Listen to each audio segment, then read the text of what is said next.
அதுவும் குறிப்பா அங்கே சிரிப்பவர்கள் சிரிக்கட்டும், அது ஆணவ சிரிப்பு, இங்கே நீ சிரிக்கும் புன் சிரிப்பு. அந்த பாட்டை கேட்ட பிறகு, நானா நைட்டால் பாட்டை கேட்ட பிறகு சின்ன ஒரு டானிக், அந்த உற்சாக டானிக்கை நான் பெற்றிருக்கிறேன். நான் ஒரு வெறித்தனமான மக்கள் தலைவர் எம்ஜிஆரை பத்தி யாராவது தப்பா பேசினா மூஞ்சில குத்துனா வரும் ரத்தம். ஆனா இல்ல, நான் ரத்தத்தின் ரத்தம். ஆனா இன்னைக்கு நான் வந்து திரைப்பட உலகத்துல இவ்வளவு பெரிய சாதனை பண்ணி, இன்னைக்கு கூட வந்து என்ன பார்த்தோன்னு சார்லி கேட்டாரு, என்ன டிஆர் இவ்வளவு ட்ரிம்மா இருக்கீங்கன்னு. உடற்பயிற்சி, மனப்பயிற்சி, இந்த உடற்பயிற்சி செய்கின்ற உடற்பயிற்சி கூடத்திலே கூட அதுக்கு முன்னுதாரணம் யார் என்று என்னை கேட்டால் மக்கள் தலைவர் எம்ஜிஆர் என்று மட்டுமே நான் சொல்லுவேன். லியாக்கத் அலி கான் கூட என் பக்கத்தில் வந்து அத்தனை பெண்கள் கை கொடுக்க வந்தாங்க. தமிழ் பண்பாடு யாரு நீ கையெடுத்து கும்பிடணும் தவிர கை கொடுக்க மாட்டேன்னு சொன்னேன்.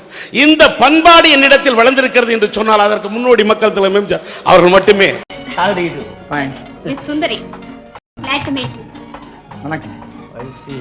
Good evening. Meet my friend Mr. Raja. A good fellow.